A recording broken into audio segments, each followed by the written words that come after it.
लोकसभा चुनाव 2024 के लिए आज कई बड़े नेताओं और नामी हस्तियों ने नामांकन दाखिल किए। इसी कड़ी में आज उत्तरी पूर्वी लोकसभा सीट से इंडिया गठबंधन के तहत कांग्रेस पार्टी के उम्मीदवार कन्हैया कुमार ने लोकसभा सीट बुराड़ी से अपना नामांकन दाखिल किया और पदयात्रा कर लोगों के बीच अपनी उपस्थिति दर्ज कराई और उनसे पार्टी और गठबंधन के समर्थन में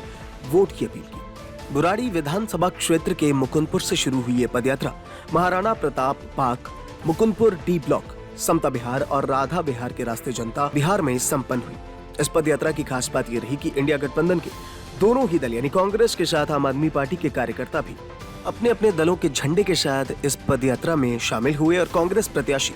कन्हैया कुमार का समर्थन कर जिंदाबाद के नारे भी लगाए। इस रैली के माध्यम से जहां कन्हैया कुमार ने बीजेपी की प्रत्याशी और 2 बार के सांसद मनोज तिवारी के सामने अपना दमखम दिखाया, तो वहीं इंडिया गठबंधन के तहत दोनों सहयोगी कांग्रेस और आप के कार्यकर्ताओं ने भी बेहतर तालमेल दिखाया। इस दौरान इंडिया गठबंधन से कांग्रेस के प्रत्याशी कन्हैया कुमार ने बीजेपी की मनोज तिवारी पर आरोप लगाते हुए कहा कि वो चुनाव प्रचार के दौरान दिल्ली सरकार के कामों को अपना काम बताकर लोगों को गुमराह कर रही है। उन्होंने ऐसा किया है, जबकि हकीकत तो यह है कि मनोज तिवारी पूरे उत्तरी पूर्वी लोकसभा में कोई एक ऐसी पाठशाला नहीं दिखा सकते जहां उनके द्वारा कोई कार्य करवाया गया हो।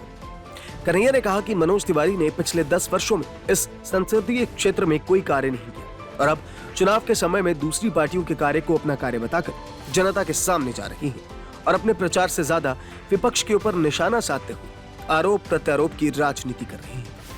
कन्हैया कुमार ने कहा कि इस बार का चुनाव राजनीतिक पार्टियों का नहीं बल्कि न्याय और अन्याय का चुनाव है, जिसमें न्याय की जीत होगी। उन्होंने उत्तर पूर्वी लोकसभा क्षेत्र के लोगों से अपील करते हुए कहा कि अपने भविष्य को सुधारने के लिए इस बार मतदान सोच समझ कर करें और मतदान करने से पहले एक बार इस बात पर जरूर ध्यान दें कि पिछले 10 वर्षों में क्षेत्र में कितने विकास कार्य हुए। वहीं उन्होंने लोगों से अपने और गठबंधन के पक्ष में वोट की अपील करते हुए कहा कि जीतने के बाद वो सबसे पहले शिक्षा व्यवस्था को दुरुस्त करेंगे और लगातार परीक्षा से पहले हो रहे पेपर लीक से छात्रों के साल और मेहनत दोनों को बर्बाद होने से रोकने पर विशेष ध्यान देंगे। साथ ही उन्होंने कहा कि छात्रों द्वारा लिया गया लोन माफ कर दिया जाएगा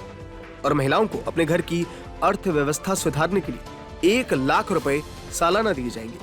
जिससे महिलाएं कोई भी रोजगार कर सकती है। उन्होंने कहा कि कांग्रेस पार्टी भविष्य सुधारने के लिए चुनाव लड़ रही है, न कि झूठी राजनीति करने के लिए। फिलहाल ये तो आने वाला समय ही बताएगा कि जीत किसकी होगी, लेकिन उत्तर पूर्वी लोकसभा क्षेत्र में चुनाव प्रचार की बात करें तो अभी तक चुनाव प्रचार में बीजेपी प्रत्याशी मनोज तिवारी सबसे आगे दिखाई दे रहे हैं। गौरतलब है कि दिल्ली सरकार में पनी पार्टी यानी आम आदमी पार्टी ने यहां से अपना कोई उम्मीदवार नहीं उतारा है और ये सब